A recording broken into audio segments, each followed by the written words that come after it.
Nothing is yet to be decided. There is a hard line in the sand, it looks like, for this coming July, where the deal then would have to be renegotiated and maybe the process restart. But Chris, do you have any thoughts that you want to share? Is this going to positively impact the CMA decision? Is this going to negatively impact? Chile was thinking that because of this, we might, and because of Brexit, the CMA might dig its heels in even harder based off of the ruling of this deal. What do you think?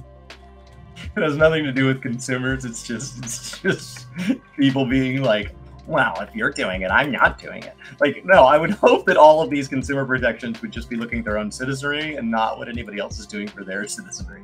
The EU passing did have some restrictions on it. It looked like just some basics, right? Like if Call of Duty is cross-platform now, it needs to remain cross-platform. Things like that. Perfectly, I support that 100%. I think it should all be cross-platform, but I know I'm the. What has been really hard about it is that like Call of Duty's been the big winner here. Like Call of Duty has been implied out of this entire transaction to be the game of all games. Like the idea that Call of Duty could be owned by one platform is just this devastating thing. A game that sells 30 million copies a year, it sells 30 million copies a year, and it has been implied that if Microsoft buys them, all of Sony will be brought to their knees. Keep in mind that the 30 million number includes Sony numbers, so they would have to lower the total number of copies sold by however many are sold on PlayStations in order to really stick it to Sony. So, which then makes this an even smaller franchise in the terms of like all of gaming. And 30 million is an enormous number until you realize that like Activision total monthly active users is in like the 90 to 100 million range. King is over double that. Like it just feels like out of all of ABK, everything that they're buying access to battle.net, just like when they bought Skype, just like when they bought, they're buying access to infrastructures. They're buying access to, yes, they're going to buy a bunch of studios, but they already own studios. They're buying access to the mobile space in a way that they've never had it. Yeah. They're buying a ton of like user and like marketing, just kind of experience and data and all that comes with that. And it has been implied in all these headlines. Like I have trouble really reading into the EU thing because like I just glanced at it when I saw you wanted, but like when I glance at it, there's this heavy emphasis on like, what are they going to do about Call of Duty? And like in the big scheme of like all of gaming, Microsoft against Sony, right? You've got these two nations on opposite sides of a ravine. All of their armies are lined up. And then like Call of Duty is like this one little guy. Like in the history of like all of gaming, everything this could mean 5 years from now, 10 years from now, 20 years from now, what this does for all of gaming, I just don't think Call of Duty is that big of a deal. And so like, but I wonder how many copies of Call of Duty this has sold this year for people that are like, oh, is Call of Duty that good that like Sony's worried if they lose it, they would just shut down? Like how many copies has Call of Duty been like, well, I don't know if you've heard, but Microsoft and Sony are pretty much fighting over us right now because we're the best. All of gaming would shut down if people didn't have access to what we're putting out annualized. Like I mean, I guess compared to Halo Infinite, yeah, it's that good, but I don't know. It's just weird. It's just weird. Well, we actually have, great. Let me go ahead. The whole deal should go through. Let me toss this out because they have responded. Let's see here. Of course they have. Boom, boom, boom. Let's see here. All right. So, CMA Gov UK, the Competitive and Markets Authority, with the gray check mark, so we know it's official, says our response to the European Commission announcement today on Microsoft Activision.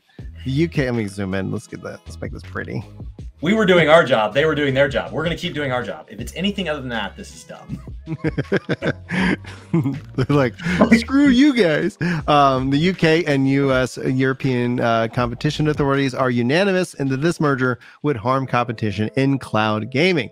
The CMA concluded that the cloud gaming needs to continue as a free, competitive market to drive innovation and choice in the rapidly evolving sector. Microsoft's proposals accepted by the European Commission today would allow Microsoft to set the terms and conditions for this market for the next 10 years. They would replace a free, open, and competitive market with one subject to ongoing regulation in the games that Microsoft sells and the platform of which it sells to them and the conditions for sale. This is one reason the CMA independent panel group rejected Microsoft's proposal and to prevent the deal. While we recognize and respect the European Commission and is entitled to take a different view, the CMA stands by its decision. That's interesting. Thanks so much. That it was great that we got to see them react to that in real time. Yeah. So nothing. The cloud gaming portion is big. Oh, I don't see how purchasing Activision Blizzard gives them any more advantage than they already have in that space. Like if you're saying Sony versus Microsoft, it already feels like Microsoft's in the lead as far as like moving into cloud gaming. Right. It would be more concerning if they were like gonna buy Stadia. And I know there's like 1,000 memes that just went off for just mentioning the word Stadia in a sentence. But like Stadia's rollout, Stadia's games, there were a ton of problems with the way Stadia was rolled out. Stadia's technology was incredible. So if you had Stadia's technology, immediately have access to your entire Game Pass library, or if like Steam somehow merged with Stadia, or if Epic bought Stadia, or if Sony bought Stadia, that's a way, like it immediately solved so much that was wrong with Stadia. Everything that was wrong with Stadia was that it was owned by Google. Right. Like, the actual technology itself was nothing short of incredible. And to anybody that says like, but the internet just isn't there, that's fine. It's getting there. Like the amount of households that have fiber goes up every day. It doesn't go down. So the other idea, the other idea on that I don't think a lot of people feel like cloud gaming would completely like replace. And I don't think it will. I think it will become something absolutely additive. It will become, because I end up doing a lot of my gaming on cloud. And yes, somebody was like, you know, the NVIDIA just rolled out the update. So I'm playing like New World on GeForce Now on my ultra wide monitor because it now supports, cloud gaming now supports ultra wide 120. And I was like, this is great. This is such a beautiful experience. And someone's like, you have the money, you have a computer that can run it. And I'm like, yeah, but it's kind of nice that I can kind of go from there, literally boot it up on another device and just like pick it up and go. So I'm not sitting here stuck and tethered to this. Now it's great when I'm going to stream and play and just like be a part of the community and have multiple hours. But as a parent, like it isn't ever a guarantee that I'm going to have, you know, an hour that I can just sit down and play a game. And that's where updating ended up always being a bane of my existence. I was going to like play like Forza Horizon 4 one day. And this is just the thing that really frustrated me, where I was like, okay, I'm excited to check this out in the cloud. And I was like, hey, yeah, I'm going to update. And it's like, oh, you got a 20-minute update. And it's like, but I had only like 30 minutes to play a game. Well, I guess I'm not doing that. You know, like I wanted to play this. I had 30 minutes and it needed an update. And so when all of a sudden that stuff stops getting in my way, like just somebody who doesn't have hours and hours and, you know, a whole weekend to game, that ends up being that. And when I do, it's nice that I can sit down on my, you know, gaming PC and or on my console or now my PS5, because you guys are freaking legends, you know, and sit down and play a game and for a long period of time. And that's, you know, that's where like it's all a function of time to me in this regards. And so it's gonna be interesting to see. And as internet gets better and gets improved upon, more people will have, you know, having that as an option. I think all of a sudden you start to kind of feel the benefits when you can play on a handheld. Like they just announced a new like gaming handheld, like, oh yeah, and the battery life. Oh, when you're playing in cloud mode, play on a cloud, like you can play all day and it uses 10% of your battery, whatever your brightness is. Like you're like, this is great. I would love to have a tablet with a wireless keyboard and mouse that I can sit and most of the games I play are perpetually online anyway. So like I already need a connection to the internet.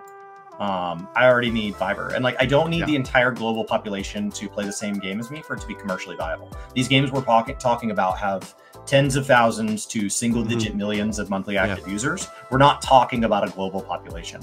So like, will there be a day that the entire globe is capable of what today asks of cloud? Yes, but it's way in the future.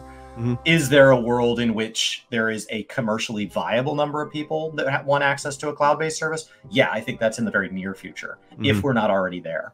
And so it's just a different ball game. I don't view it as like a replacement technology. I view it as a shift in technology, which means there will be some overlap. There will be times where we both continue to native game and cloud game at the same time.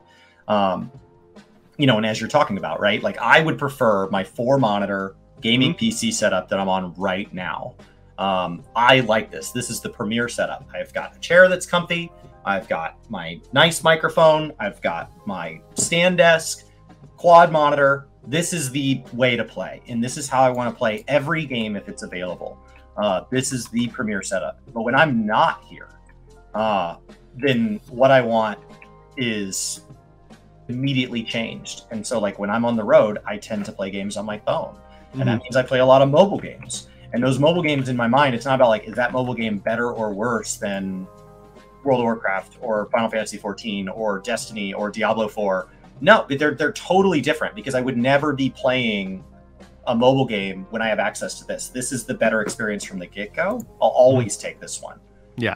Those games are only competing for my time when I want to be on my phone, which is when I'm sitting in a car, I'm sitting in an airport terminal, I'm sitting on the couch. It's just a totally different experience.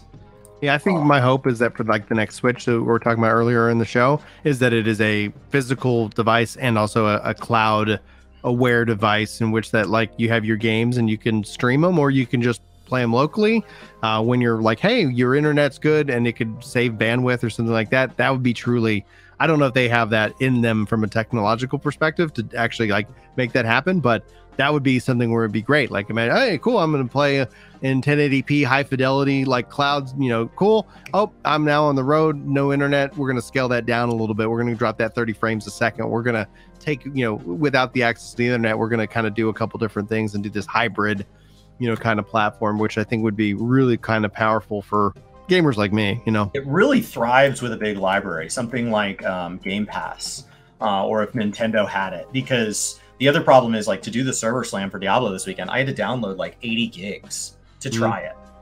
The server slam was only available for like 24 or 48 hours, whatever. So the idea that I have to download 80 gig to get access to that, it would be so much nicer if that was a cloud driven experience.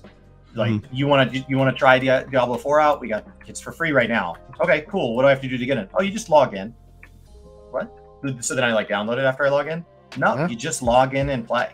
Like that's where it would really thrive, when I'm not talking about an established game and its established performance. The advantage of it pairing, like that's where Game Pass can thrive. That's where, you know, and so I understand that the concern that Britain has, it's wildly different. The fact that the headlines all seem really focused on Call of Duty just seems weird to me. Like it's always Call of Duty, Call of Duty, Call of Duty. Like, who cares? If it was just one game, why would you not just buy it and download it? Like, who cares? The cloud gaming is a way more intriguing thing. I don't think Microsoft has any interest in taking Call of Duty platform exclusive. I think that'd be foolishness. I think it would kill the franchise. I think yeah. The same thing with like when you look at one of the reasons why I think Halo struggles outside of just like the fact is like you got these long gaps. They don't, and then they come out with a Halo that's not everywhere.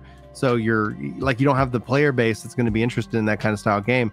Now, Danzer says game streaming is always garbage. I would disagree, especially on the always term. But this mindset is definitely, I think, how a lot of people have felt. But we've seen that mindset shift as we've seen Solomon, more people actually like having a cloud gaming option that is available for them. And basically that market. Exclusively cloud games. Yeah. I would say he's beaten Cyberpunk 4 times exclusively through cloud gaming. When he plays Guild Wars 2 with me, exclusively cloud gaming. So like he is exclusively a cloud gamer because he stopped updating his PC like a million graphics cards ago. Yeah, and it's basically a word processor and a GeForce Now machine.